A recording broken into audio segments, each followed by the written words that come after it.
자, 우리 합격을 위한 세 번째 여정, 세 번째 커리큘럼 들어가 보겠습니다. 제가 말씀드렸듯이 앞에 개념 이해하면서 기초를 쌓았으면 이 진도별 문제풀이에서 뭐 점수가 폭발한다. 뭐 실제 문제를 봐야 우리가 실제 시험장에서 문제를 풀 수 있는 준비가 되는 거죠. 물론 우리는 시험 공부니까 처음 배울 때부터 계속 시험 문제를 같이 파악을 했습니다. 그래서 시험 문제에도 많이 익숙해져 있는 상태에서 이제는 그냥 통으로 특히 이제 행정사 실제 기출 사례들 바탕으로 우리 시험은 이렇게 출제된다. 이걸 계속 부딪히는 겁니다. 그리고 부족한 개념, 이해도 문제 자체로 다 채워져요. 그리고 또 그게 더 좋습니다. 여러분들 행정학 굉장히 내용이 추상적이고 뭐 그 말이 그 말 같은 이론이란 말이에요.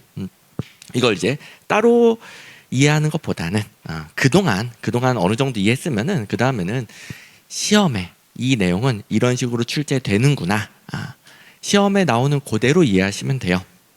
뭐 시험 공부는 이렇게 시험 문제에 맞춰서 하는 게 최고입니다.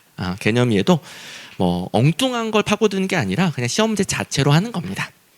그래서 요 커리큘럼에서 점수가 폭발하게 될 건데 당연히 이제 1단계, 2단계 뭐 개념을 2번 하신 분들이야 뭐 너무너무 쉽게 자연스럽게 잘 들어오겠죠. 근데 뭐 당연히 둘 중에 한 번만 하신 분들은 뭐 어쩔 수 없이 조금 이제 본인에게는 버거운 부분도 있을 수밖에 없습니다. 하지만 문제에 부딪힌다. 문제에 부딪히고 우리 기출 문제집, 우리 진도별 문제풀이 기출 문제집 모든 문제를 죽어라 봅니다. 이 기출 문제집에 있는 것을 많이 보는 만큼 점수가 안정적으로 나올 겁니다. 그래서 각자 실력에 따라 고생 정도는 다르겠지만 점수는 다 완성이 될 겁니다. 자, 아무튼 우리 진도별 문제풀이 딱 기출 문제집 한 권이면 되겠고요. 이제 다른 과목도 하셔야 되고 2차도 하셔야 되고 행정학만큼은 1차 시험 전까지 그냥 기출문제 최대한 많이 본다. 그리고 뭐 해설지에 웬만하면 이해가 다 되게끔 만들어 놨지만 해설지만으로 도저히 모르겠다 이런 것들은 뭐 기본서 찾아보셔도 되겠지만 웬만하면은 그냥 기출문제 자체로 그리고 뭐 요약서 뭐 아주 깔끔하게 정리해서 암기하고 싶다. 뭐 요약서 활용하셔도 되겠지만 웬만하면은 기출문제 자체로 또 암기도 하는 겁니다. 어쨌든 뭐 내용 너무 모르겠다 기본서 그리고 뭐 깔끔하게 정리해서 암기하고 싶다 요약서 이런 식으로 이제 여러분들이 추가적으로 활용하시되 중심은 기출문제집. 자, 기출문제집이 그동안 역대 행정사 기출문제 전부 다 들어가 있고요. 그리고 제가 지금부터 보여드리겠지만 행정사 기출문제만으로는 우리 커트라인을 넘지 못하기 때문에 예상 문제 같이 포함되어 있습니다. 이걸 이제 OT를 통해서 어느 정도 좀 살펴보면서 우리 공부 방향, 전략을 잡고 점점 더 효율적으로 공부하기 위한 방법들을 배워보겠습니다. 물론 뭐 그 앞부분 내용은 제가 2번이나 설명드린 거라 좀 빨리 지나갈 겁니다. 혹시 제 강의를 처음 들어보시는 분들을 위해 딱 핵심만 설명드리면 올해 시험에서 그 전 행정사 기출문제 280문제에 있었던 내용만으로 바로 풀리는 문제들 뭐 동그라미 친 것들 12문제가 있었는데 아직은 60점이 안 되기 때문에 우리 추가적인 예상 문제가 필요하다. 그래서 제가 25년도 대비 기출문제집에 예상 문제 128문제를 드려서 기존 행정사 기출문제랑 합쳐서 408문제를 드렸는데 여기 있는 문제만으로 바로 풀리는 게 18문제다. 이러면 아주 넉넉한 합격 점수가 나오게 됩니다. 뭐 기본서는 당연히 이해를 돕기 위한 또 배경 배우기 위한 내용들이 있다 보니까 기본서를 다 마스터하면은 무려 25년도 시험은 24문제를 맞출 수 있는데 우리는 이럴 필요가 없습니다. 그러면 뭐 기본서는 뭐 백과사전처럼 이제는 옆에 두고 보조 자료를 쓰는 거고 여러분들이 시험 보기 전까지 뭘 주거나 봐야 되는지 방향이 잡히는 겁니다. 자, 그리고 이제 특히 1단계, 2단계 2번 다 안 들으신 분들, 못 들으신 분들 같은 경우에는 개념에는 부족할 수 있습니다. 근데 이 안에서 부딪히다가 이건 내가 좀 이해하고 싶다. 거꾸로 찾아보셔야 됩니다. 개념을 완성하고 기출문제에 부딪히겠다. 이건 시험 공부가 아닙니다. 시험 공부는 원래 문제 자체로 하면서 부족한 걸 채우는 겁니다. 자, 아무튼 이제 방향을 잘 잡으셔야 되겠고, 이제 제가 또 올해 시험 대비로 기출문제 집을 또 구성을 했겠죠. 자, 그동안 280문제에다가 25년도 문제가 추가가 돼서 25문제 추가가 돼서 제가 총 305문제 행정사 기출문제를 드릴 것이고, 그다음에 뭐 기본서라든가 아니면 다른 특히 이제 객관식 시험에서 메인이라고 볼 수 있는 공무원 가장 체계화된 시험이죠. 이 수많은 기출 문제에서 다 공부하는 게 아니라 모든 시험에서 어마어마하게 잘 나온 내용이 있습니다. 그걸 이제 제가 105문제만 추려놨습니다. 그래서 합치면 올해 시험 대비 기출문제집은 410문제가 되겠고요. 작년처럼 올해도 제가 드리는 약 400문제 정도면 60점이 아니라 70점도 넘는 점수가 나오게 될 겁니다. 자, 아무튼 요 105문제 같은 경우에는 행정사에 아직 안 나왔을 뿐 모든 객관식 시험에서 무지막지하게 잘 나온 내용들이라서 적중률이 어마어마하게 높습니다. 지난 시험 같은 경우에는 여기서 12문제인데 128문제에서는 6문제가 출제가 된 거니까요. 단순 계산해도 적중률이 더 높죠. 마찬가지로 제가 105문제 드린 데서 또 어마어마하게 똑같은 것들이 나올 겁니다. 그래서 여러분들 넉넉하게 60점이 뭡니까 70점 이상 나오게끔 제가 구성을 해놨고요. 그래서 이제 방향을 이렇게 잡으시라는 겁니다. 뭐든 이제 방향이 있어야 흔들리지 않고 갈 수 있으니까요. 자, 절대로 방황하지 마시고 왜냐하면 행정학은 어렵단 말이에요. 행정학은 어렵습니다. 그래서 행정학 자체랑 씨름하느라 스트레스 받고 불안해지고 방향을 잃게 된단 말이에요. 근데 기출문제 반복하면 불안한 부분이 있더라도 점수는 나옵니다. 그걸 꼭 믿으셔야 됩니다. 그래서 이제 방향을 먼저 잡았고, 그리고 이미 2번 한 거니까 이제 빠르게 한번 정리를 해볼 건데, 자, 이걸 다 정리하면 모든 강의 다 듣고 모든 내용 다 소화하면 24문제 이렇게 맞춥니다. 근데 그럴 필요 없는 시험. 다 소화 못합니다. 우리는 다른 과목도 해야 되고. 근데 제가 드리는 305문제 그리고 105문제 해서 딱 410문제 제대로 공부하면 된다. 410문제만 제대로 공부했을 때 70점 이상. 그러면 당연히 사람마다 행정학이 좀 안 맞을 수도 있고 다른 과목 더 부족해서 다른 과목 하다 보니까 행정학 소홀히 할 수도 있고, 그래도 여기 있는 것만 제대로 했을 때, 그러니까 여기를 이제 여기 집중했을 때 많이 못 보더라도 60점은 그냥 넘습니다. 자, 그리고 제가 이제 강조 드리는 거 제가 처음에는 항상 제가 가르쳐 주는 대로만 시험에 나옵니다 이렇게 먼저 설명드리지만, 이 말은 제가 잘났다가 아니라 저는 무조건 시험에 나오는 그대로만 가르쳐 드린다는 것을 강조 드리려고 써놓은 거죠. 그래서 제가 가르쳐 드리는 건 시험에 나오는 그대로, 그 말은 시험 문제가 풀리게끔 가르쳐 드리는 거니까요. 행정학은 정말 내용이 추상적이고 이렇게 해석하냐 저렇게 해석하냐 보는 관점에 따라 해석도 달라질 수 있는 굉장히 중구난방인 학문이지만 우리 시험 문제는 그러면 안 된단 말이에요. 객관식 시험 문제는 출제 패턴이 있고, 그러니까 정답을 정할 수 있는 것만 출제를 하고 저는 그대로만 가르쳐 드리니까 절대 다른 내용을 파고들면 안 됩니다. 자, 그러면 우리가 범위 좁혔고요. 그리고 행정학에서 그 장황한 내용, 엉뚱한 거 파고들지 않기로 했고요. 그러면 그만큼 시간과 에너지를 아껴서 확실하게 행정학은 시험 문제가 잘 풀리고 점수가 올라가는 겁니다. 그러면 다른 과목 공부 시간 벌고 다른 과목도 더 안정적 점수가 나오고 2차 공부 더 많이 할 수 있고 동차 합격 가능성도 올라가고요. 저는 행정학 담당이니까 당연히 여러분들 행정학을 제일 잘 봤으면 좋겠지만 우리 전체적으로 합격을 해야 되니까 제 역할은 행정학에서 최대한 가성비를 높여드리는 거. 근데 이제 과목 특성상 여러분들이 너무 어려워하시니까 그걸 이제 같이 해결해 나가면서 세 번째긴 하지만 어려운 부분은 같이 이해도 해볼 겁니다. 자, 그럼 이렇게 방향성을 잡았으니까 점점점 구체적인 공부 방법들 가볼 건데, 뭐 시험에 많이 나오는 거 반복한다, 혹은 뭐 시험에서는 회독한다라고 많이 말을 하죠. 그래서 시험에서 가장 빠르게 확실하게 합격하는 방법은 시험에 많이 나오는 내용, 뭐 시험에서 중요한 내용, 뭐 시험에 많이 나올수록 고반복하시면 됩니다. 뭐 아주 간단한 원리입니다.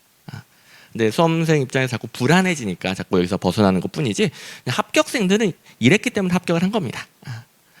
자, 그러면 우리 시험에서 중요한 내용은 1순위 행정사 시험에도 이미 많이 나왔고, 모든 객관식 시험에서 이미 많이 나온 내용 1순위라고 그랬죠. 2순위는 둘 중에 하나만 많이 나온 내용, 둘 중에 하나. 예를 들어 행정사만 많이 나왔다, 혹은 행정사는 아직 안 나왔지만 모든 객관 시험에 많이 나왔다, 2순위. 그러면 둘 다 뭐 거의 안 나왔거나 아예 안 나온 것들, 이런 것들은 우선순위 가장 밀리고 우리는 아예 할 필요가 없습니다. 아예 생략. 이건 안 해도 60점은 그냥 넘는 겁니다. 그러니까 절대로 범위 넓히지 마시고, 이런 것 때문에 불안해하지 마시고, 그저 제가 기출문제마다 중요도를 다 나눠놨어요. 제가 철저히 다 분석해서 중요도 A, B, C 나눠놨으니까요. A, B, C가 이 안에 있는 내용이라고 보시면 됩니다. 그리고 A, B, C조차도 다 감당하기 어렵다, A, B라도 확실하게 반복해 주시면 됩니다. 자, 그리고 반복을 하다 보면 본인이 혼동되는 내용이 나오죠. 그러면 더 많이 반복하면 되는 거죠. 그래서 간단합니다. 시험에서 중요할수록 고반복한다, 그 중에 본인이 혼동될수록 고반복한다. 이렇게 꼭 원칙이 있어야 됩니다. 그래야 흔들리지 않습니다. 그리고 이제 어떻게 본인이 혼동되는 걸 골라내서 고반복할지, 뭐 본인만의 요령도 있겠지만 제가 또 좀 이따가 복습 방법도 정리를 해드릴 겁니다. 자, 그리고 회독. 자, 시험에 중요한 것들을 이제 회독해서 얼마나 문제가 잘 풀리는지를 잠깐 이제 확인해 볼 건데, 자, 올해 시험 문제에 그동안 뭐 행정사 혹은 다른 시험 등등 등에서 많이 나왔던 게 얼마나 똑같이 나오는지를 그냥 확인을 하는 시간입니다. 이거는 이제 믿음을 얻기 위해. 자, 16년도 행정사 시험에서도 이미 출제가 됐고, 또 계급제, 직위분류제 비교 모든 시험에서 잘 나옵니다. 그리고 그 중에서 출제 포인트, 틀린 선지로 바꿔 나오는 출제 포인트, 공무원들의 수평적 이동, 탄력적인 이동, 인력의 융통적인 활용, 요 내용, 요게 이제 가장 많이 나옵니다. 그래서 행정사에도 이미 나왔고, 자, 직위분류제는 인력 활용 융통성이 떨어지죠. 그리고 이제 올해가 아니라 작년, 최근 시험, 가장 최근 시험, 작년에도 직위분류제는 인사관리 탄력성, 신축성 확보가 유리하다, 똑같이 나왔고. 그래서 일단 이런 문제가 태반입니다. 이 시험이 수험생들 사이에서는 좀 어렵다라는 시험이었고, 꽈락률도 좀 높은 편이었고, 수험생들 평균도 그렇게 높지 않았었는데, 태반은 이런 문제가 나옵니다. 태반은.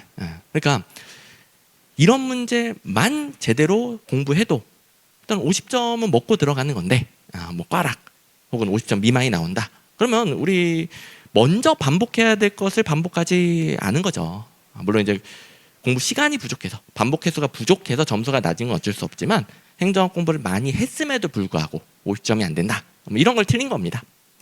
이런 것들은 가장 많이 회독해야 되겠습니다. 그러면 뭐 강의 커리큘럼도 계속 따라가면서 회독이 되는 거고요. 여러분들이 하는 복습도 회독이 되는 거고, 기출문제 집은 또 따로 계속 회독을 하는 겁니다. 자, 그리고 15년도 행정사의 변혁적 리더십. 변혁적 리더십은 리더십 문제 중에 제일 많이 나오고, 모든 시험 마찬가지입니다. 행정사도 이미 많이 나왔습니다. 자, 옳지 않은 걸로 거래적 리더십. 부하들 간의 합리적 타당적 교환관계 중시한다. 일하면 보상 줄게. 합리적인 교환. 거래적 리더십 제일 많이 나오고, 그 다음에 제가 노란색한 내용들이 변혁적 리더십의 핵심적인 용어들이죠. 이런 내용들에다가 거래적 리더십이다 그럼 또 땡이 되겠죠. 변혁적 리더십은 지금 이제 그 문제 확인이니까 제가 개념 설명은 다 못합니다. 어쨌든 여러분들이 어느 정도는 익숙하실 텐데 비전을 제시하고 부하들에게 공유시켜 준다. 계속 반복되는 내용이에요. 이게 뭐 변혁적 리더십의 핵심 그 자체죠. 그리고 이걸 위해 영감을 불어넣어 준다. 리더의 능력 보여준다. 카리스마적 리더십. 그리고 구성원들에게 지적 자극시켜 준다. 이런 비전 제시와 공유하기 위한 구성 요소들이 계속 나오죠. 그리고 17년도에도 뭐 겉모습은 전혀 다르지만 새로운 비전을 제시하고 부하들 공유하도록 하는 리더십은 무엇인가? 5개 중에 변혁적 리더십 고른 문제였고 역시 또 지적 자극 또 나옵니다. 지적 자극. 그다음에 앞에 문제에서는 없었지만 개별적인 배려, 구성원 각자에 대한 배려 이런 것들이 구성 요소죠. 이렇게 기출 문제 열심히 봤으면 가장 최근 시험 25년도 시험에서도 지적 자극이네. 거래적 리더십 땡 변혁적이지 이렇게 푸는 문제였습니다. 이런 게 태반이라는 거죠. 무조건 맞춰야 되는 거예요. 뭐 맞추려면 반복해야 되는 거죠. 자, 나머지도 뭐 비전 제시한다, 카리스마, 개별적 배려 계속 반복되는 거 보일 겁니다. 자, 그리고 하나만 더 확인해 보시면 23년도 문제는 옳은 거 고르라고 해놓고 1번 유거버넌스론이 정답이었는데 정부 내부 관리보다는 외부 주체의 관계를 강조한다. 둘 중에 무엇을 강조하는가? 정부 내부 관리냐, 외부 주체의 관계냐? 외부 주체의 관계를 강조하는 게 유거버넌스론이죠. 그런데 25년도 시험에서 유거버넌스론이 내부 관리에 초점 땡. 정부 단독 국정관리 능력 강조 땡. 이렇게 또 그대로 풀 수 있는 문제가 출제가 됐고요. 나머지는 다 옳은 겁니다. 그리고 뭐 기억은 표현도 똑같고 뭐 방금 23년도 문제만으로 기억리를 다 골라낼 수 있는데 뭐 릴 관련해서는 또 다른 기출 문제도 있습니다. 자, 공공 선택을 고른 문제에서 5번이 땡으로 출제가 됐는데 이제 기출 문제집에 해설을 달아놓겠죠. 유거버넌스다 이렇게 해설 달아놓겠죠. 그러면 기출 문제를 통해서 이 내용 공공 선택론에서는 땡이지만 유거버넌스론에서 맞는 거구나. 유거버넌스를 또 공부할 수 있고 보안이 정부와 민간 부분 간의 협력적 네트워크를 적극 활용한다. 정부와 민간의 협력이 유거버넌스론인데 정부 단독의 국정관리 땡 이렇게 풀 수 있게 되는 거죠. 자, 그래서 우선순위가 가장 높은 걸 우리가 확인을 해봤습니다. 자, 그리고 이제 실제 시험장 가서 이런 것만 나오면 정말 좋겠는데 당연히 이제 좀 어렵고 아리송한 내용들도 있긴 있겠죠. 그런 부분을 평소 때 더 잘 공부하고 실제 시험장 가서도 더 정답률 높이기 위한 요령을 배워봅니다. 자, 이제 문제풀이. 뭐 평소 연습도 그렇고 실전도 다 포함하는 겁니다. 자, 우리는 객관식 시험이니까 주어진 선지 중에서 가장 정답을 고르는 문제입니다. 자, 이걸 모르는 분들은 없는데 여기서 이제 어마어마한 요령이 도출이 됩니다. 근데 이것도 사실 다 알고 있는 거긴 한데 알아도 연습을 안 하면, 그러니까 평소 때 연습을 안 하면 실제 시험에서 바로바로 이게 적용되지가 않고 막 혼란에 빠지고 특히 시험이 어려워버리면은 이걸 생각을 못 해내게 됩니다. 그래서 이제 평소에 정리하고 방법을 체계화시키는 겁니다.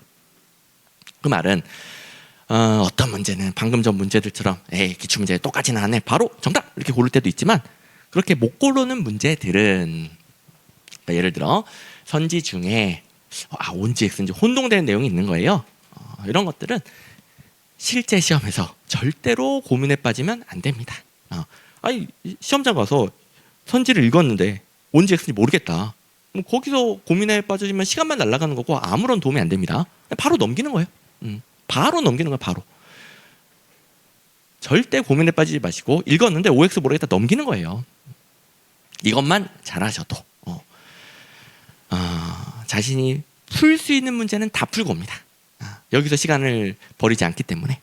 근데 붙잡고 있다가 시간 날아가고 자신이 풀 수 있는 문제도 못 풀게 되는 겁니다. 그래서 바로 넘긴다. 자, 그리고 본인이 소거할 수 있는 내용이 있습니다. 이건 확실히 정답은 아니야. 자, 선지 5개 중에서 넘기는 것도 있지만 확실히 소거하는 것도 생깁니다. 기출문제에 똑같이 나왔던 거 이런 것들은 바로 소거할 수 있죠. 그럼 이제 남겨놓고 비교를 하는 거예요. 자, 소거할 거 소거하고 넘긴 것들 중 비교해서 가장 정답을 찾는 거죠. 가장 정답. 이게 5개를 다 비교하는 건 어렵지만 뭐 3개 남겼다, 뭐 2개 남겼다. 2개 남기면 제일 비교가 잘 됩니다. 둘이 비교해서 가장 옳은 거, 가장 틀린 거, 이건 또 잘 된단 말이에요. 정답률이 훨씬 높아지는 요령입니다. 뭐 이런 거 사실 한 2개만 대처해도, 그러니까 2어 개만 대처해도 60점은 그냥 넘는 겁니다. 그리고 행정사 시험 특성상 조금 이제 난해한 부분들을 지금부터 설명드릴 건데 요령은 다 똑같습니다. 자, 일단 행정사, 아직 좀 역사가 짧은 시험이다 보니까 또 이건 행정사라서 그런 것도 있고 행정학이라서 그런 것도 있고 또 행정 범위가 무한정하죠. 그래서 엉뚱하게 나오거나 아니면 뭐 현실적으로 수험생이 절대 대비가 불가능한 내용도 나올 수 있습니다. 근데 이런 내용들은 기출문제 집에 있는 내용은 그냥 이거는 이렇게 설명하면 옳은갑다, 여기가 틀린가 보다, 이 정도만 확인을 하는 거고요. 그리고 실제 시험장 가면 뭐 해야 되겠습니까? 현실적으로 대비가 안 되는 내용, OX가 혼동이 되겠죠. 바로 넘기는 거예요. 그러니까 요령은 똑같다라고 그랬죠. 어쩔 수 없습니다. 행정학은, 그리고 특히 행정사 시험은 이런 문제들이 좀 있습니다. 바로 넘기는 겁니다. 그래야 자신이 풀 수 있는 걸 다 풀고 그것만 해도 충분히 합격 점수가 나온다는 거죠. 여러분들이 풀 수 있는 걸 다 푼다 이렇게 접근하셔야 됩니다. 모든 시험 마찬가지입니다. 예를 들어 뭐 예산 관련해서 별의별 규정들이 많습니다. 1번 결산 심의를 한 결과 문제가 있는 특정 사안에 대해서 감사원에 감사를 요구할 수 있다. 이런 규정들은 너무너무 많고 저도 다 못 외웁니다. 이런 게 있었나 다 배울 수가 없어요. 그것도 배웠다 하더라도 까먹을 수도 있고요. 그건 넘깁니다. 뭐 2번, 3번은 여러분들 판단할 수 있을 것이고 1번 넘겨놓고 2, 3번 옳다 해놓고 4번 가니까 제가 결산 절차에서 제일 많이 나오는 게 이거라고 그랬죠. 뭐 위법하든 부당하든 이미 집행된 지출 무효, 취소 못한다. 이런 것들은 우리 뭐 다른 시험들도 엄청 잘 나오고 미리 대비를 한 거니까 모르는 거 있어도 확실한 정답을 알면 그냥 푸는구나. 자, 이거 여러분 다 아는 겁니다. 근데 불안하지 않도록 확인. 자, 그리고 이건 이제 답이 나왔는데 이 문제 같은 경우에는 1번, 5번은 뭐 따로 정리해서 암기하고 그럴 수가 없는 내용입니다. 1번, 5번. 그래서 1번, 5번 고민될 때 또 이런 걸 배워볼게요. 자, 일단 옳은 거 고르는 문제였는데 1번 일정 기간 지역에 거주하지 않았더라도 주민등록만 되어 있다면 지방자치법상 주민으로서 권리와 의무의 주체가 된다. 이제는 1번으로 공부하면 되는데 만약에 이 당시에는 처음 출제된 내용입니다. 이거 만났으면은 어쩔 수가 없어요. 수험생 입장에서 거주가 먼저야, 주민등록이 먼저야, 이런 것들 나오기 전에는 일일이 다 외울 수가 없습니다. 그럼 넘기는 거죠. 그리고 2번, 이거는 행정사가 아주 좋아하는 출제 포인트. 틀리면 큰일 납니다. 이거 국가가 자치권 줬다. 국가로부터 전래된 권한, 전래건설, 국건설. 그다음에 3번도 행정사 아주 좋아하는데요. 자, 자치구는 특별시, 광역시 밑에 두는 거죠. 특례시가 아니라 특례시는 도 아래 시 중에 지정을 하죠. 자, 아무튼 4번, 이것도 2번이랑 관련되는 자연적으로 발생한 주민의 권리가 주민의 고유한 권한이다. 고유권이죠. 지방건설, 고유건설. 2, 3, 4번은 행정사가 특히 좋아하는 내용이니까 철저히 대비를 합니다. 그래서 확실하게 소거를 할 수 있게 실력을 만들어요. 근데 그래도 1번, 5번 남을 수 있습니다. 5번, 지방자치단체는 주민의 복리와 재산을 보호하고 외교, 국방과 같은 문제를 다룬다. 국가의 사무, 지방의 사무, 어떻게 이거 다 외우겠습니까? 지방자치법상 지방자치단체 사무 한 몇십 개 있습니다. 몇십 개. 그걸 외워서 푸는 게 아니라 이제 소거했으니까 남은 걸 비교하는 거죠. 1번은 거주하지 않더라도 주민등록, 뭔가 주민등록이라는 요건이 있긴 있는데 5번은 외교, 국방이 마음에 걸리죠. 외교, 국방을 지방자치단체가 어떻게 하지? 외울 필요가 없는 거죠. 비교해 보면은 5번이 더 말이 안 됩니다.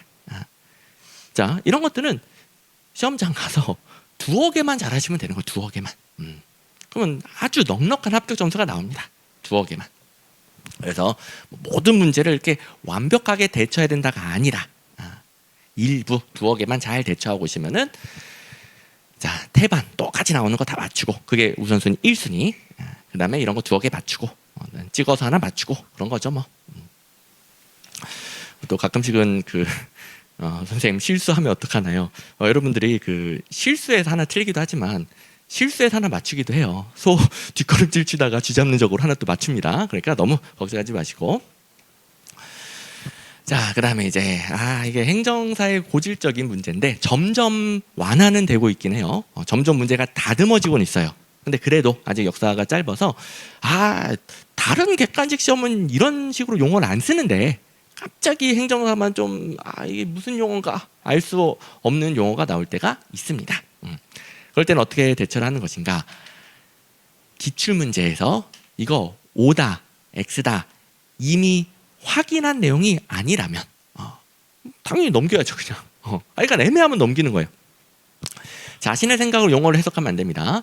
자, 이게 실제 시험에서 문제를 틀리는 대표적인 메커니즘인데 기출문제에서 O다 X다 확인을 안 한 내용이면은 그냥 넘겨야 되는데 넘기지 않고 못 본 거네. 못 본 거니까 이거 좀 틀린 건가? 이렇게 판단을 해버리거나 아니면 본인만의 생각으로 용어를 해석해버리는 거예요. 그러면 시험장의 문제를 틀리고 옵니다. 시험 공부는 무조건 시험 문제에 맞추는 거라고 그랬죠. 자신의 생각으로 시험 문제를 해석하는 게 아니라 시험 문제에 맞춰서 자신의 생각을 바꾸면 가장 빠르게 합격을 합니다. 그래서 절대로 미리 본 게 아니라면 자신의 생각으로 해석하지 말고 그 다음 요령은 똑같죠. 넘긴다. 그래서 1, 2, 3번 어떤 경우든지 간에 결론은 똑같습니다. 이걸 이제 체계적으로 대응하시면 됩니다. 근데 여러분들이 미리 좀 보면서 당황하지 않게끔 또 공부 방향 흔들리지 않게끔 확인하는 건데 이 공공서비스 유형이 아주 중요하고 다른 시험은 잘 나오는데 행정사는 아직 덜 나왔습니다. 2018년도에 한 문제 나온 게 있고 덜 나오면서 용어 사용이 좀 이상해요. 다른 객관식 시험처럼 다듬어지지 못했어요. 그래서 앞으로 또 나왔을 때 또 꼭 이 주제뿐만 아니라 갑자기 용어가 좀 불분명한 게 나왔을 때 예를 들어 2번 유료제는 고속도로나 공원. 고속도로는 유료제, 요금제죠. 요금제로 맨날 나오는 건데 공원 나온 적도 없고 애매합니다. 그다음에 유료제는 공공재를 포함한다. 요금제 유료제랑 공공재는 다른 걸로 배웠는데 이게 뭔 말이지? 이때 만약에 이걸 기출문제에서 O다 X다 미리 확인된 게 아니라면 이 당시에는 처음 나온 거란 말이에요. 확인된 게 아니라면은 요금제랑 공공재 다른 건데 이렇게 말해도 되나? 에라 모르겠다. 2번 이렇게 찍는 게 아니라 일단 넘겨놓는 거예요. 일단 그렇게 많이 틀린다니까요 실제로. 그래서 일단 넘겨놓는 거예요. 하여간 모르거나 혼동됐을 때 넘기기만 잘해도 정답률이 훨씬 올라갑니다. 훨씬. 그리고 이상하다고 찍는 게 아니라 이상하면 넘긴다. 그래놓고 공공재의 공급은 정부가 담당하고 그 비용은 수익자가 자신의 편익에 정비례 직접 부담. 공공재 이거 안 되잖아요. 공공재는 다들 무임승차하려고 하니까 그 수익자가 비용을 본인의 편익에 비례해서 부담한다는 한 개 얻으면 한 개치 요금 내고 2개 얻으면 2개치 내고 이런 거잖아요. 근데 공공재는 이게 안 되죠. 다 무임승차하려고 하니까. 그래서 3번은 너무나 중요하고 자세히 배우는 거니까 2번은 애매한데 3번은 확실히 틀렸네. 이게 푸는 거죠. 그래서 꼭 예시를 드는 건데 이런 내용이 나오면 꼭 넘긴다. 그리고 이제 재작년에도 좀 애매한 용어가 하나 출제가 됐습니다. 자, 보통 현대 조직이론에서 인간을 복잡인으로 파악한다 이렇게 이야기를 하는데 자아실현이는 신고전 조직이론에서 처음 등장을 합니다. 근데 이 문제 같은 경우에는 현대적 조직이론에도 자아실현이 복잡인 함께 써가지고 옳게 낸 건데 실제 시험에서는 이거 그동안 행정사에서 자아실현이를 현대 조직이론으로 출제한 적이 없단 말이에요. 그러니까 뭐지 모르겠다. 처음 보내 땡이 아니라 넘깁니다. 그랬더니 우리 또 맨날 배우는 현대 조직이론은 환경 변화에 적응하는 걸 어마어마하게 강조하는데 환경 변화에 적응하기에 조직도 유기적 조직도 굉장히 적응하기엔 유연한 조직이 필요한데 조직의 변동을 억제한다니요. 말이 안 되는 거죠. 5번은 너무 명확히 틀렸다. 1번 상관없이 5번 이렇게 고르면 되는 거죠. 또 현대 조직이론은 갈등의 순기능도 인정하니까 갈등도 전적으로 억제하지 않고요. 그래서 뭐 넘기면 정답률이 무지막지하게 올라갑니다. 자, 아무튼 이제는 이 문제에 예시가 있으니까 행정사 시험은 신고전 조직이론에서 자아실현인이 등장했으나 자아실현인은 현대적 조직이론으로도 연결이 되나 보다. 그래서 제가 표 정리해 드릴 때 자아실현인을 신고전과 현대적 조직이론 가운데다가 놓은 거죠.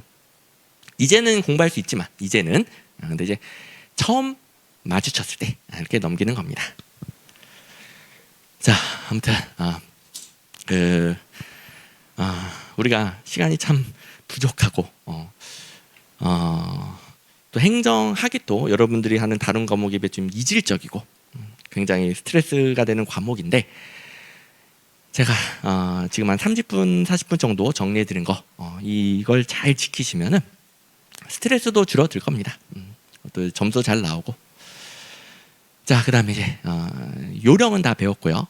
나머지 이제 저의 역할인데 뭐 강의에서 그동안 많이 나왔던 거 기계적으로 풀 수 있게끔 만들어 드린 건 당연하고 여러분들 어려워하는 건 이해도 또 할 거고 그리고 또 강사의 역할 중에 예상을 해줘야죠. 예상. 자, 행정사 같은 경우 예상이 좀 쉬운 편이에요. 역사가 짧아서 아직 덜 나왔을 뿐 모든 객관 시험에서 무지막지하게 잘 나오고 있는데 아직 행정사에 안 나온 거 그걸 제가 찍어줄 수가 있습니다. 그래서 아까도 말씀드렸지만 굉장히 높은 확률로 적중을 하니까 제가 찍어드리는 예상 문제 105문제 중에서 아주 많은 문제가 나올 거니까 그대로 같이 공부해서 맞추시면 됩니다. 그리고 당연히 이제 처음 출제되니까 혼동된 게 있으면 넘기면서 또 이 요령은 계속 적용이 되겠고요. 자, 근데 이 부분은 또 믿음을 가지셔야 되겠죠? 뭔가 이제 믿음을 가지시라고 하니까 약간 이제 사이비 교주 느낌이 나기는 한데 그만큼 저에게는 정해진 미래란 말이에요. 여러분들은 불안하지만 저에게는 정해진 미래니까 꼭 믿음을 가지고 공부를 하시고 믿음을 드리기 위해 저는 원래 말로만 하지 않기 때문에 확인을 다 해봅니다. 자, 25년도 시험에서 채용 시험의 신뢰도 타당성 처음으로 출제가 됐습니다. 행정사에는 한 번도 안 나왔었는데 다른 시험은 무지막지하게 내는 출제 포인트예요. 내용 타당성, 구성 타당성, 기준 타당성 3개 구분하는 거. 그리고 타당성과 신뢰도 다른 거죠. 그리고 신뢰도의 검증 방법, 제시험법 이런 것들 제가 최소한 이 정도 가지고 가세요 했던 게 그대로 나왔습니다.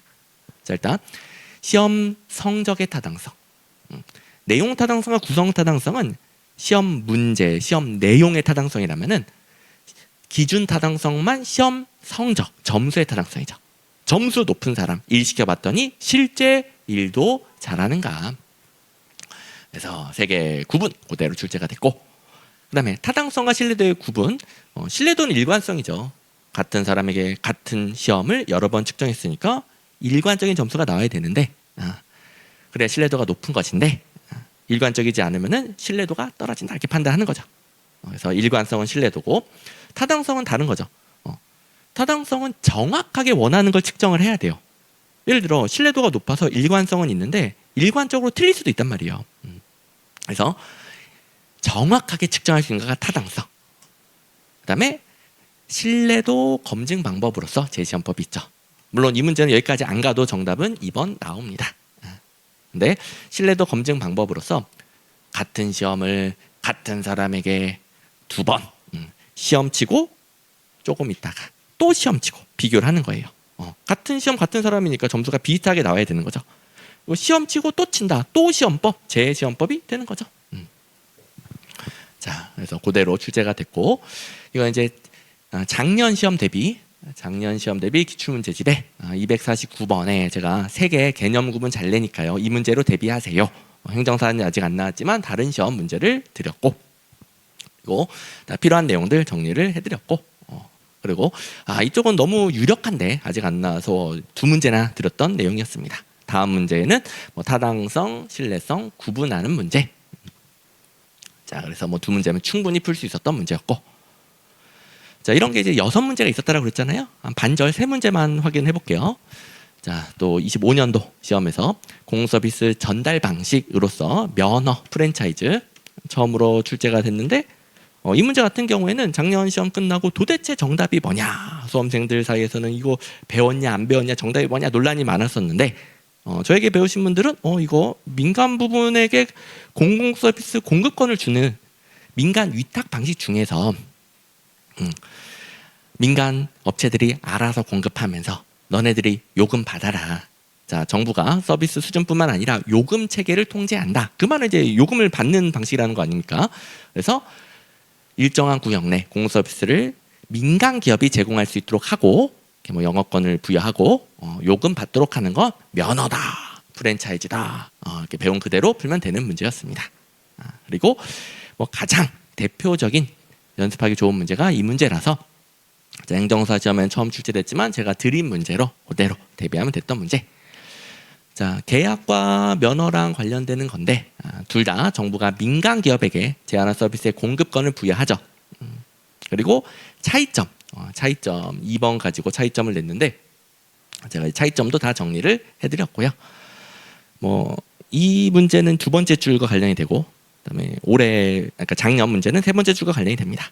면허 같은 경우에는 정부가 공공 서비스 공급 비용을 민간 기업에게 주지 않고요. 민간 기업 너네가 알아서 영업하고 알아서 사용료 받아서 돈을 벌어라. 그러니까 계약과 달리 면허는 사용료, 요금을 받는 겁니다. 좀 작아서 잘 안 보이겠지만 요금 받는다, 그 내용입니다. 근데 계약은 정부가 공공서비스 공급 비용을 민간 기업에게 다 주죠. 그리고 민간 기업이 사용자에게 사용료를 받지는 않죠. 물론 이제 이 문제는 선지 중에 계약이 없었기 때문에 더 쉬운 문제.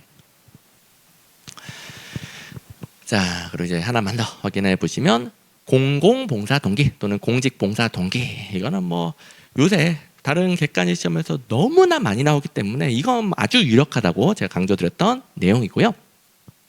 패턴도 신공관리론을 비판하는 이론이다. 신공관리론은 인간은 합리적 인간으로 보고 돈을 많이 주면 외제적 보상이죠.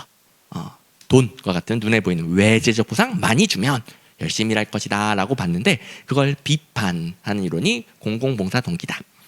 공무원들, 공공조직 종사자들은 공익을 위해 봉사하려는 마음이 있기 때문에 이런 돈, 외제적 보상 말고 내재적 보상, 공익을 위해 봉사하는 데서 행복을 느끼는 공무원의 마음속에서 우러나오는 내재적 보상을 강조한다.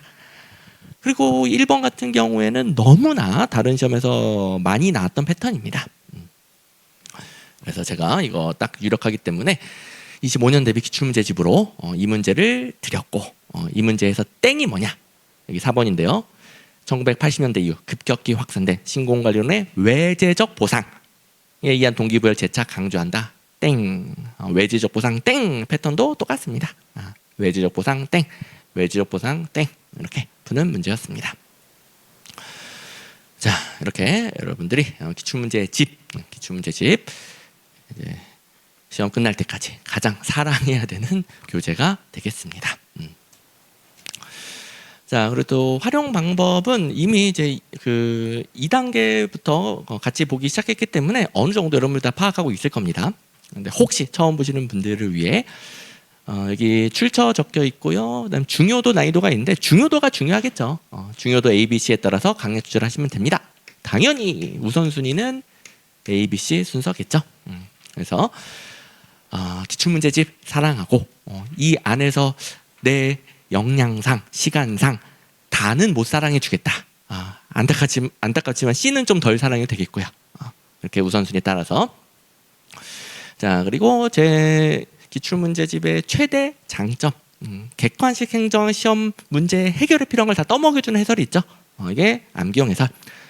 아까 봤던 문제입니다. 그래서 지적 자극인데 거래적 리더십 땡 이런 문제였는데 암기용 해설이 어디가 틀렸는지, 거래적 리더십 땡이다, 틀린 부분 치우선이 그어져 있고, 그리고 문제 해결의 가장 결정적인 내용, 지적 자극과 개별적 배려, 지적 자극과 개별적 배려는 거래적 리더십이 아니라 변혁적 리더십의 구성 요소다. 이게 시험 문제 출제 포인트, 시험 문제 해결이 가장 중요한 내용, 암기용 해설로 들어가 있고, 당연히 이제 더 자세한 이해를 위해 이해용 해설도 따로 있습니다. 그래서 암기용 해설만으로 바로 들어왔다. 이거 땡이고 이렇게 고쳐야 되지. 그러면 이걸로 끝내셔도 되는데 뭐 혹시 이해가 좀 부족하다, 잘 안 들어온다 싶으면 이해용 해설도 보시면 되는 겁니다. 그리고 정리하고 싶잖아요. 내용들이 다 흩어져 있으니까 뭐 기본서도 있고 요약서도 있고 한데 기출문제집에 문제 해결이 가장 중요한 거는 압축 정리로 들어가 있습니다. 여기 지적 자극, 변혁적 리더십 이렇게 정리되어 있습니다. 자, 그리고 가끔씩 뭐 팁이 있을 거예요. 팁은 어차피 좀 이따 볼 거라서 지금은 생략하겠지만 뭐 팁은 제가 강의 시간에 이거 조심해야 됩니다. 혹은 이런 문제풀이 요령이 있습니다. 라고 이제 말씀드리는 건데 모든 강의 내용을 기억하기는 어려우니까 핵심을 적어놨다고 보시면 됩니다. 자, 그리고 방금 전에는 작년에 행정사 기출문제였는데 이 문제 같은 경우에는 제가 예상 문제로 드리는 105문제 중에 하나입니다. 자, 여기 행정사 외에 여러 시험들, 출처들이 나와 있을 것이고 마찬가지로 중요도 다 달려 있으니까요. 중요도에 따라 강의 조절해 주시고 특히 이제 중요한 것들은 팁에도 적어놨습니다. 뭐 팁도 나온 김에 한번 보시면 아직 규제와 관련된 출제 포인트는 행정사 시험에 출제되지 않았지만 어떤 시험이든 언제든 출제될 수 있는 가장 기본적인 출제 포인트 챙겨야 되겠고요. 그리고 최근 모든 객관식 행정학 시험에서 규제 유형별 피규제자의 자율성 엄청나게 물어봅니다. 요새 아주 유행 중입니다. 피규제자의 자율성이 높은 규제 유형. 행정사는 아직 안 냈는데 다른 시험을 이렇게 어마어마하게 내는 거. 아까 공공봉사동기처럼 행정사도 바로 나올 수 있겠습니다. 그런 게 105문제로 들어가 있고 중요도도 A, B, C 달려 있는 겁니다. 여기는 이제 포지티브 규제, 네거티브 규제, 중, 피규제자의 자율성이 뭐가 더 높으냐? 네거티브 쪽이죠. 아직 잘 안 들어오신 분들은 다 할 겁니다. 네거티브 쪽이 높은데 뭐 포지티브가 더 높다 땡. 그리고 네거티브, 포지티브 이렇게 개념도 잘 물어보고 피규제자의 자율성 어디가 더 높은지 잘 물어보기 때문에 이런 것도 압축 정리로 정리되어 있습니다. 그러면 딱 행정사 기출 외의 내용은 105문제 있는 걸 위주로 공부한다라고 보시면 되겠죠. 그리고 여기 안에서도 강약 조절, A, B, C에 따라 강약 조절 해주시면 됩니다. 자, 아무튼 그 OT에 어떤 문제를 넣을까, 제가 105문제 중에서 어떤 문제를 넣을까 고민을 했는데 제가 넣은 게 올해 시험에 바로 나오면 우리 모두가 좋잖아요. 그래서 약간 제 나름대로는 1순위를 찾아서 넣은 겁니다. 나오면 참 좋겠죠. 자, 그러면 이제 OT는 요거 보면 마무리가 되겠는데요. 우리 하루에 50분씩 3강. 다행히 그 3단계부터는 그 시수가 8회가 아니라 10회로 늘어나서 우리가 좀 여유를 가지고 진행할 수 있습니다. 특히 이제 2단계 아니 8회로 압축 정리를 하라고 저도 미치고 여러분들도 같이 미쳐버리는 그 일정이었어요. 또 마지막으로 갈수록 점점 좀 늦게 끝났죠. 어쩔 수가 없었는데 안 할 수 없으니까. 근데 그래도 조금 여유를 가지고 충분히 자세히 볼 수 있고 그리고 실제 시험도 칠 수 있습니다. 그래서 오늘은 없지만 이제 오늘 배운 내용 다음 시간에 오늘 이제 진도를 많이 못 나가니까 5문제 시험. 그 다음 시간부터는 10문제씩 시험을 칩니다. 그래서 시험 치고 그러니까 여러분들이 강의 듣고 복습하고 또 시험 문제 직접 풀어보는 연습하고 또 저랑도 복습하고 그래서 복습할 시간이 여러분들 많지 않기 때문에 제가 지금부터 띄워드리는 거 최대한 하시되 좀 못하더라도 제가 또 해드릴 겁니다. 그리고 시험 문제 직접 풀어보는 연습도 할 거고요. 자, 복습은 기본적으로 이렇게 하시면 되겠는데 뭐 시간이 많으면 세워라 내워라 다 계속 반복할 수 있겠죠. 근데 제가 시험에서 중요할수록 고반복, 본인이 혼동될수록 고반복이라고 그랬죠. 뭐 중요한 것들이야 커리큘럼 따라오면서 또 이번 강의에서도 엄청 반복을 할 건데 여러분들 복습은 그중에 특히 여러분들이 혼동되는 걸 골라서 하시는 겁니다. 자, 기출문제집의 모든 문제에서 그러니까 진도 나간 모든 문제에서 예를 들어 오늘 30번까지인가 볼 겁니다. 예를 들어 오늘 복습은 30번까지 해서 그중에 혼동되는 문제의 선지에 표시를 남기는 거예요. 이거는 그냥 기출문제 한 번이라도 더 보면서 익숙해지는 과정이면서 혹시 내가 OX 판단이 안 되는 게 있나 혹은 문제 통째로 잘 안 들어온 내용이 있나 그런 걸 파악을 하는 겁니다. 이때는 너무 하나하나 공부하려고 하지 마시고 그냥 문제 읽고 1번 선지 읽고 OX 애매한데 그냥 표시를 남긴다. 2번 읽고 당연히 오지 넘어가요. 3번 읽고 애매한데 표시 남긴다. 이런 식으로 뭐 선지별로 OX 혼동되는 거 표시를 남기든 아니면 아까 뭐 프랜차이즈 문제처럼 문제 하나가 통째로 하나를 물어보는 경우가 있죠. 이제 문제 자체에 표시를 남기든 본인이 좀 아리송하다 표시를 남기시면 돼요. 그리고 표시해 놓은 걸 한 번 더 보는 게 우리의 이번 커리큘럼의 복습이 되겠습니다. 자, 당연히 최소한입니다. 최소한. 더 보시면 당연히 좋죠. 여러분들이 복습 시간이 만만치가 않기 때문에 우리 화목 그리고 다른 과목들도 하셔야 되고 2번이나 일주일에 2번이나 하면서 이거 다 하기가 어려우시고 그다음에 강의도 저녁 강의 늦게 끝나고 하니까 최소한도로 내가 빠르게 진도 범위에서 혼동되는 거 팍팍 표시 남겨놓고 그거라도 한 번 더 본다. 그리고 이렇게 표시를 남겨두면 어떤 효과가 있냐면 나중에 또 시험이 다가와서 혹시 내가 그때 혼동된 거 또 혼동되면 어떡하지? 표시 남겨 있잖아요. 시간 없으면 이것만 보는 거예요. 시간 없으면. 시간이 좀 더 있으면 다시 골라내서 이제 실력이 늘었으니까 골라내는 게 좀 다를 거 아니에요? 다시 골라내서 또 반복하시면 되는 거고요. 시간이 없으면 이미 골라낸 거 보시면 되는 거고요. 이렇게 자 표시해두면은 나중에 급할 때도 위력을 발휘하게 될 겁니다. 자 그러면 일단 1교시는 OT 성격으로 여러분들이 이제 실전을 대비하러 가는 거니까 더 실전에 맞게끔 준비를 좀 해봤고요. 진도는 살짝만 나가볼 겁니다. 뭐 튜토리얼의 연장선이라 보시면 됩니다. 포인트 2번 정도까지 한번 볼 건데 포인트 1번 여기는 이제 행정학의 개념을 잡는 부분이잖아요. 행정사는 행정학 개념 문제를 아주 좋아하는 편인데 여기는 제가 처음부터 말씀드렸듯이 점점 공짜가 된다라고 그랬죠. 처음에는 믿을 수 없었으나 실제로 보니까 이거는 그냥 문제 자체로 행정 개념서 당연히 맞지. 이건 좀 이상하지. 그런 거 이제 감을 잡으시면 되는 부분입니다. 어쨌든 뭐 정리해야 될 것은 행정의 본질이라고 하면 민간 기업 등 다른 곳은 못하는 것. 행정만, 정부만 할 수 있는 걸 이제 본질적 영역으로 본다. 뭐 정답은 실제로는 없지만 우리 시험은 그래도 정답을 정할 수 있는 걸 냅니다. 그리고 수단적인 부분은 민간 기업이든 뭐 우리든 뭐 학원이든 정부든 모두 하는 내용 목표를 달성하기 위한 수단을 말하는 겁니다. 그래서 뭐 정리해야 될 것은 이런 용어 정리에다가 본질은 민간 기업 또는 경영 쪽은 다르다. 근데 수단은 행정과 경영, 민간 기업 비슷하다. 이런 것들 정리했던 거 기억나시죠? 거기다가 그동안 행정학 배웠던 거 싹 끌어와서 이제 기출문제에 적응만 하시면 되겠습니다. 자, 원래 다른 시험 별로 안 나오는데 행정사만 이렇게 행정 개념 직접적으로 많이 물어봅니다. 옳지 않은 거 1번 행정의 실체와 역할은 정부를 둘러싼 정치적, 사회적, 문화적 환경 등의 다양한 환경 속에서 규정된다라는 것을 그동안 행정학 배우면서 뭐 생태론, 체제론 등등등 여러 군데에서 봤죠. 2번 행정의 영역과 범위는 명확하게 설정되면 참 좋겠는데 그런 게 없습니다. 설정되고 있지 않다.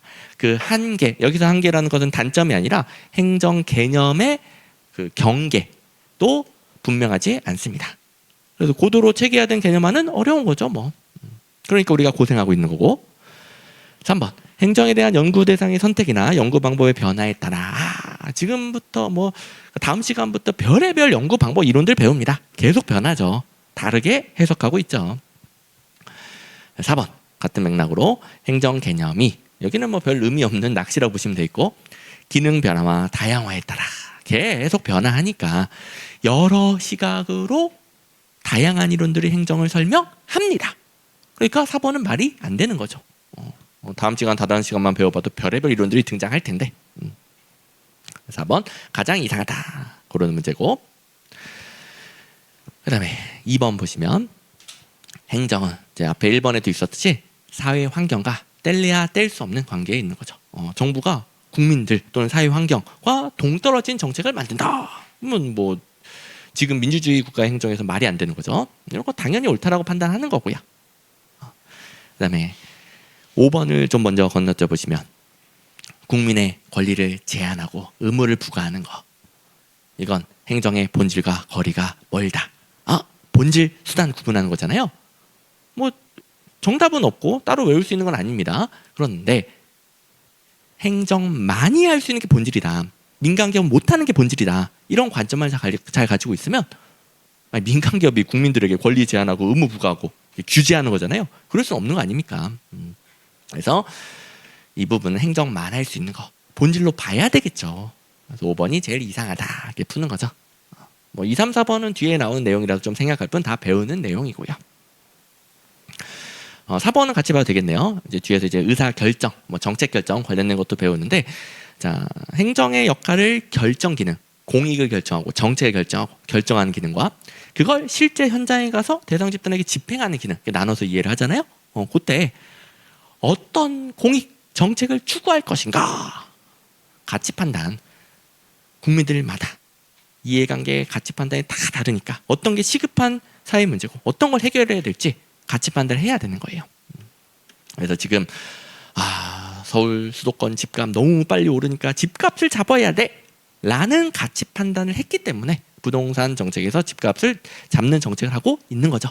그게 뭐 꼭 좋다, 꼭 정답이다, 그리고 모든 사람이 동의한다, 그건 아닐 수 있어요. 하지만 가치 판단을 해서 그런 결정을 내렸다라는 건 우리가 이해할 수 있는 거죠. 그다음에 3번도 그저 이제 기본서처럼 읽어보시면 됩니다. 다 행정사 문제들이에요.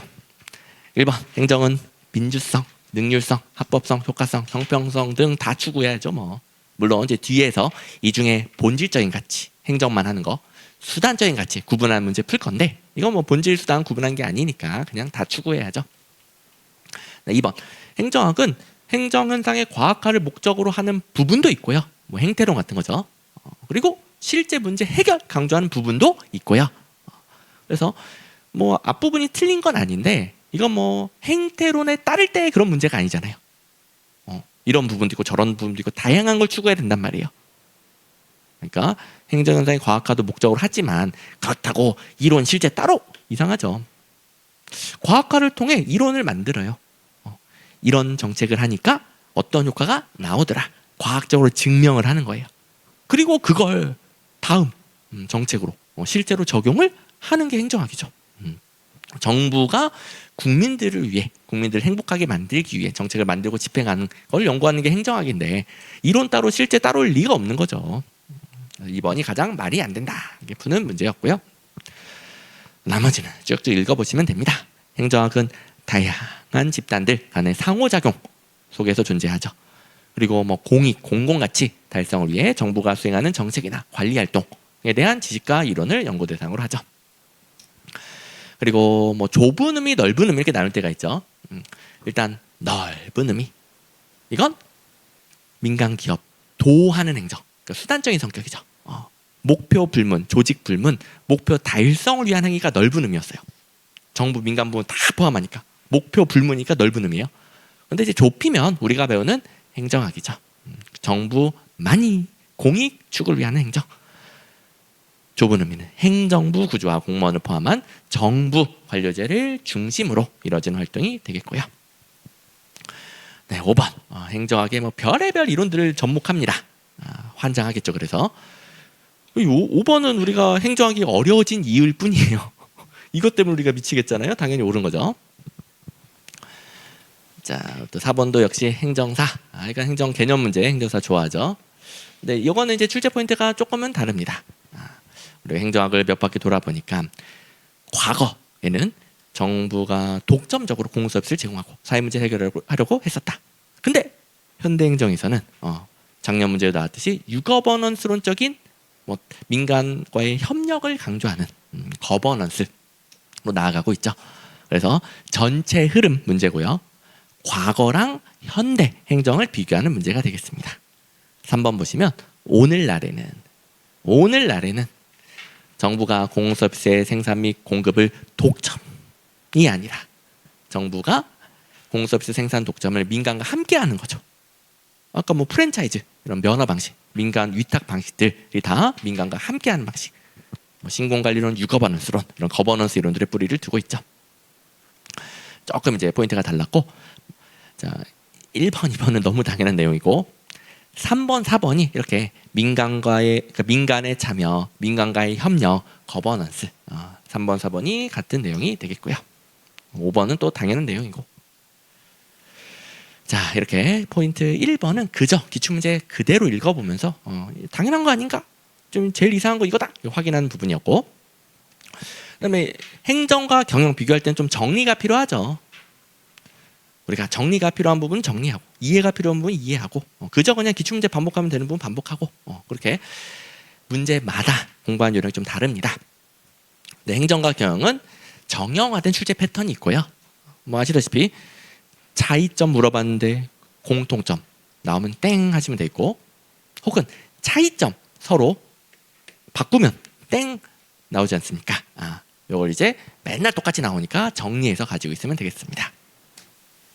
어쨌든 뭐 처음 배울 때야 뭐 행정은 뭐고 경영은 뭐고 이렇게 개념 정리를 하지만, 이제는 우리 시험 문제 풀러 가니까 행정과 경영 유사점 정리하고 차이점 정리하면 시험 문제 다 풀린다. 그걸 이제 틀을 잡고 시험 문제 적용하는 연습하시면 됩니다. 자, 아까도 나왔죠. 행정과 경영의 공통점, 유사점은 목표 불문, 조직 불문, 목표 달성을 위한 수단입니다. 이 수단적인 성격으로 다양한 사람들이 서로 협력적으로 목표를 달성한다. 뭐 협력적 집단 행동, 뭐 이런 단어들만 좀 추가될 뿐이죠. 그리고 목표 달성하려면 시간과 비용 적절히 관리해야죠. 뭐 관리 행위.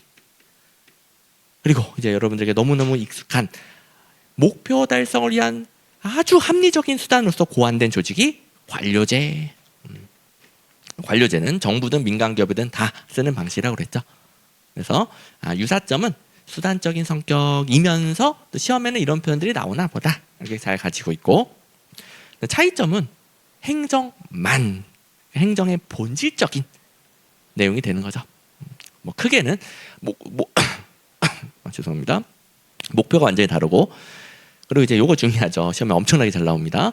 행정만 공익 실현을 위해 국민들에게 강제력을 행사할 수 있죠. 권력을 행사할 수 있죠. 파생되는 내용 아주 중요한 게 나오죠. 그리고 이제 민간 기업 경영 쪽은 본인 돈 많이 벌려고 하는 것이고 권력은 못 쓰고요. 그리고 고객들 돈 내고 물건을 사겠다 이런 고객들만 잘 챙기면 돼요. 근데 행정 같은 경우에는 뭐 돈 내는 사람은 챙기면 안 되죠. 모든 국민을 다 챙겨야 되니까 여기서 대상의 차이가 있고, 그리고 좀 전에 문제에서 나왔듯이 행정 같은 경우에는 과거에는 굉장히 독점성이 강했습니다.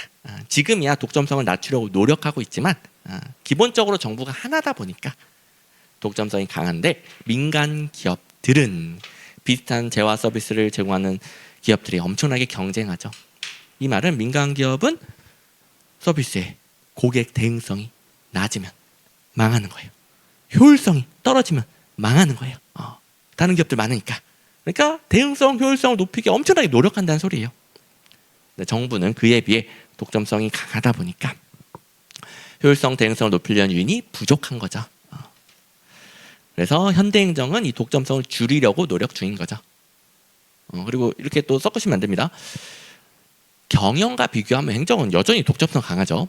그런데 행정, 과거랑 비교하면은 지금은 독점성을 낮추고 있는 거고요.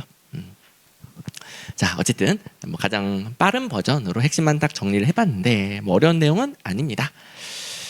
자, 처음으로 행정사 아닌 문제가 등장했는데 이 문제가 행정과 경영 비교하는 문제에 대비할 때 뭐 가장 연습하기 좋은 문제입니다. 행정사도 이미 여러 번 출제가 됐지만 이게 좀 행정사 문제로 부족한 부분을 채워주는 문제. 자, 경영과 구분되는 행정.